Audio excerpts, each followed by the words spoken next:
Hey everybody, welcome back to our channel, We're the Movie Couple. I'm Wendy. I'm Dustin. And in this video, we're going to be talking about Clone Wars Episode 9 in Season 7, Old Friends Not Forgotten. Before we get too far into this video, I want to let you guys know that we are going to talk some spoiler in it.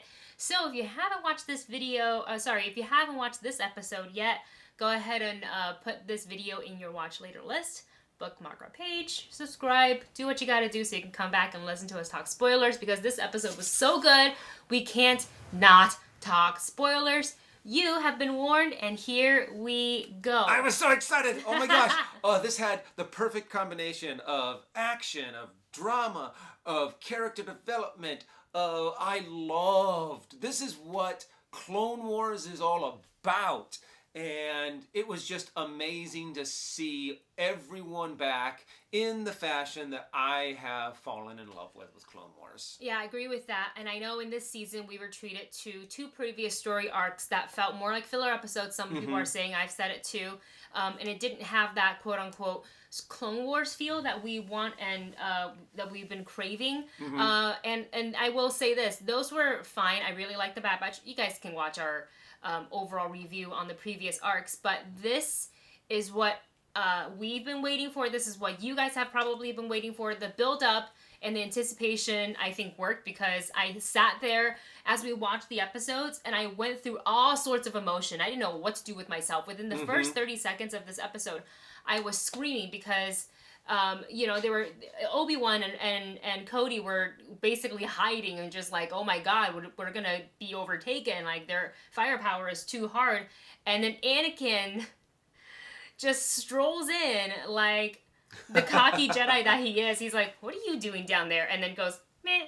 Like, that's the little... just moves out of the way. And I was just kind of like, all these, like, he's literally one target. And with all these tactical droids, they can't seem to... I mean, I guess he is a Jedi, so he's probably doing, like, light evasion. But Obi-Wan's like, Anakin, get down here! And he's like, no.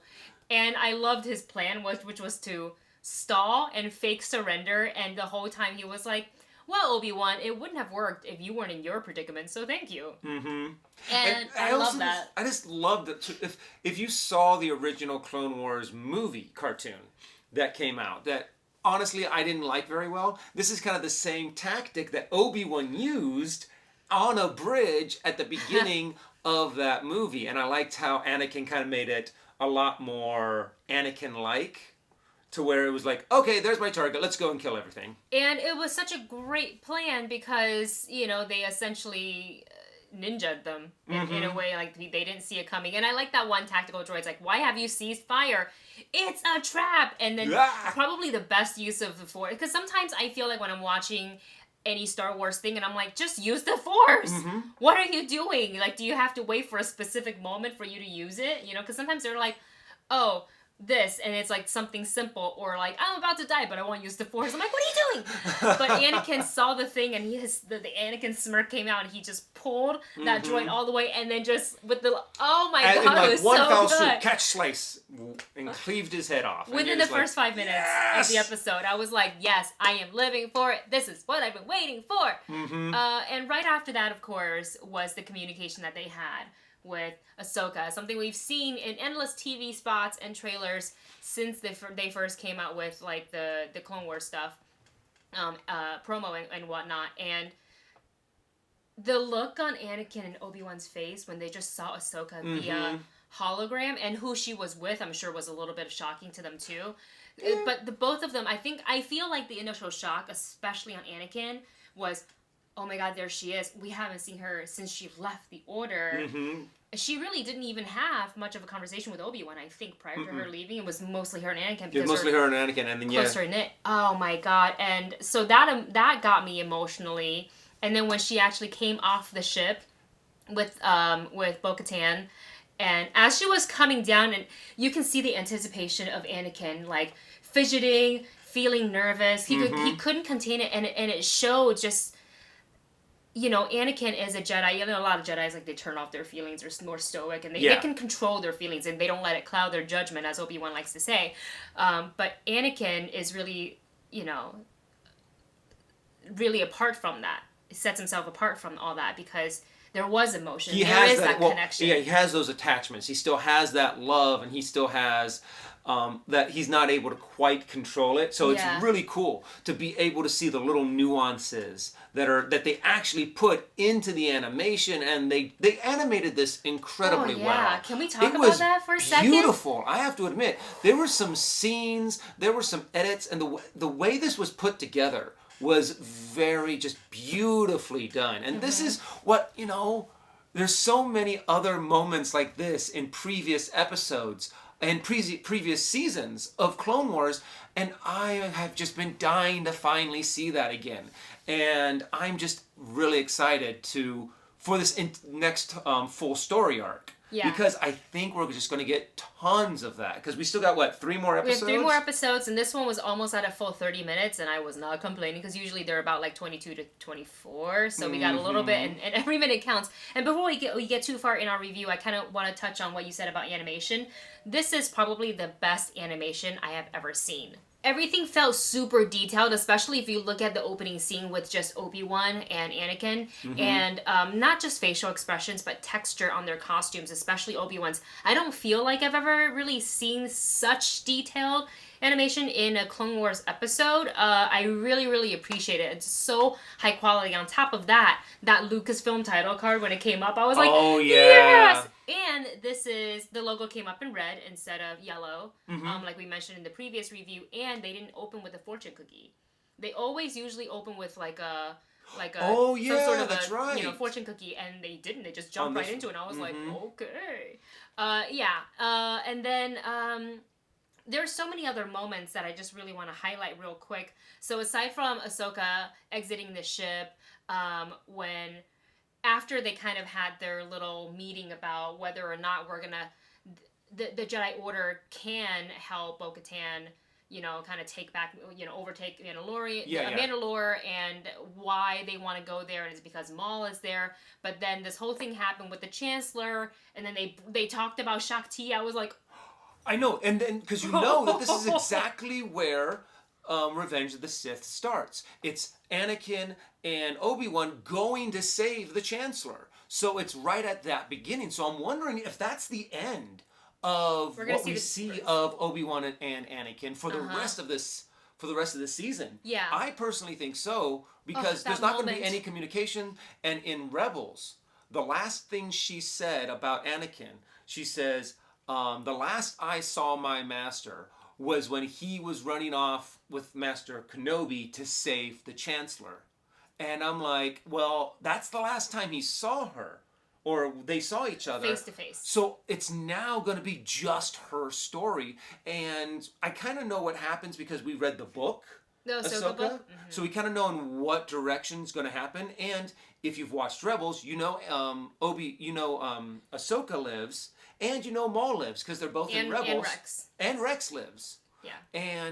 But to see, speaking of Rex. Okay. I'm sorry, I'm all No, it's fine, because you're just so excited. But I want to bring us back to that moment where you talked about Anakin and Ahsoka, their probably last face to face, where so much happened. He's like, this is after Anakin kind of tried to defuse the situation in that room where they were trying to talk, and Bo-Katan kind of lost her temper, and he's like, if you cared anything for my sister at all. And I was like, ooh. But then he's like, I am not going to let my feeling cloud my judgment. I was like, there's Obi-Wan, yes. And I get it, I get where everybody was coming from, really, I do.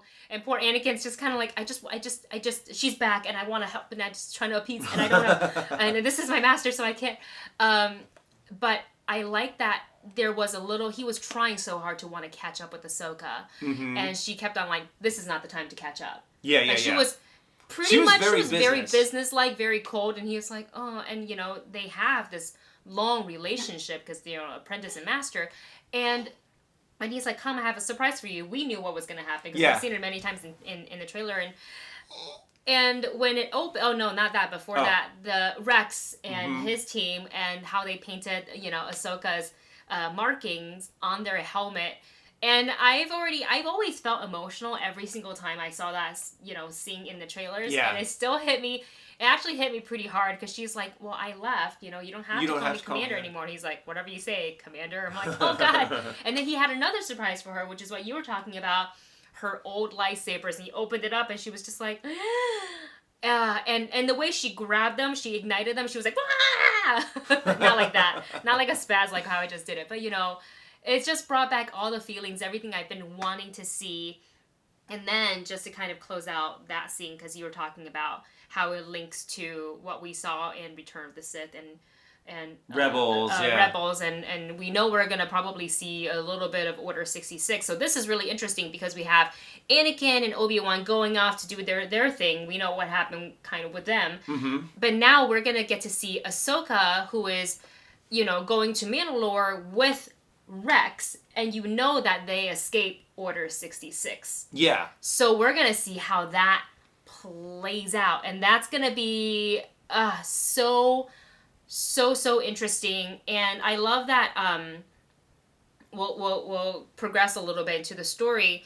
Once they got to Mandalore, at first I was like, man, these people, like, they don't have enough firepower to go to take on an entire... I mean, it's like one squad. I mean, it's a big squad and a good squad, but it's kind of like against an entire planet. Yeah. So, I mean, I'm really... They even said once they kind of successfully landed, you know, we don't have the numbers to hold the siege. To hold a siege. Yeah. So we need to get Maul, kill him, take out the guy in charge, and get out. Which bo-katan did. And the fighting style of the Mandalorian has always fascinated me, and I love how animation can really play with that. It's a little bit harder to do with live action, though they do it extremely well in The Mandalorian, but it's still hard to have a physical actor with not a real jetpack, but, you know, like, you know, what they do, and there's only so much CGI to make it look... But to also try to make it not look CGI, you know. Yeah, you can do so much with animation. So I mean, so you can, and so especially when they were coming into Mandalore, and Ahsoka's on the back, and she pulls a Captain America moment, where I'm sorry, I didn't bring you a jetpack. I don't need one. Race you to the surface. And then she just jumps out, kind of like Captain America. Did he have a parachute? No, nope. He did not. She doesn't need it. She's a Jedi, and she's just like... the jumping, the attacking. It was such some cool moment. Fantastic animation, fantastic sequence, and the way she landed, she rolled forward, and she used her lightsabers to stop, you know, herself, like, to kind of, you know, she came in with such force.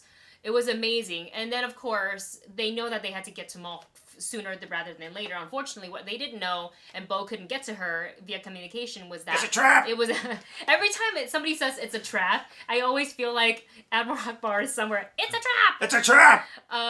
But she ran... The way she started going into the sewer brought me back to the Clone Wars... I don't remember what season 6, I guess? Wrong Jedi, where she had to run into the sewers to escape. Oh, yeah. So there was a little bit of parallel in that, and I appreciate seeing that just kind of a little bit. But obviously, she's going under different circumstances. The Mandalorians there painted their armor. You like this a lot.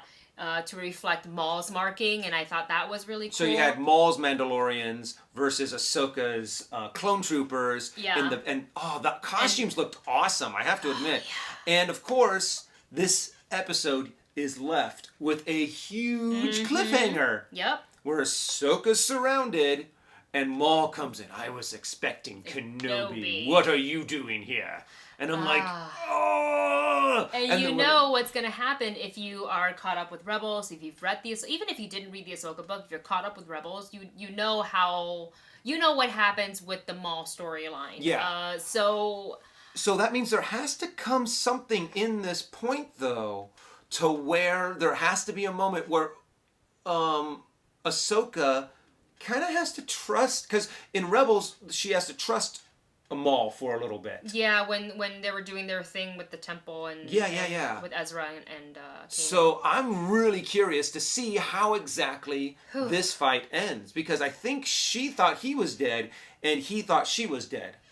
I also love that, not just the face-to-face. Well, there's a lot more writing on this, because she knows that that Maul is involved with the Pikes and the Spices. So from the previous episode. So now I feel like I can appreciate that storyline just a little bit more too, because without those episodes, we wouldn't have known that Maul is kind of like he's like, what is he really like? You know what I'm saying? There's so much more to his motivation and his storyline. Just adds more to Maul. But I also enjoy seeing Maul walk up the tunnel, but you don't see because it's dark, and you just hear the robot legs. The click, click, click, click. That was so cool. Yeah. We love this episode so much. We're so happy there are 3 more, and at the same time, very sad that there are only 3 I know. I'm a little bummed that, most of these episodes that we got were kind of, all right. I mean, the first, The Bad Batch was pretty good. I liked it. The second half with the sisters, I didn't like too much.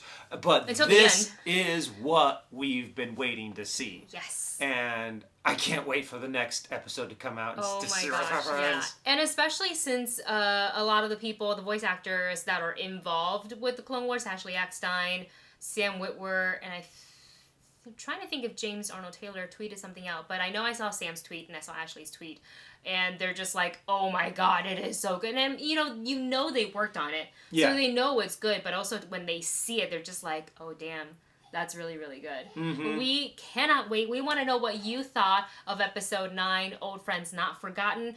Go ahead and comment your favorite moment or moments in the comment section below, and we will be back with another review next Friday. See you guys. Thanks for watching. Don't forget to like, share, subscribe.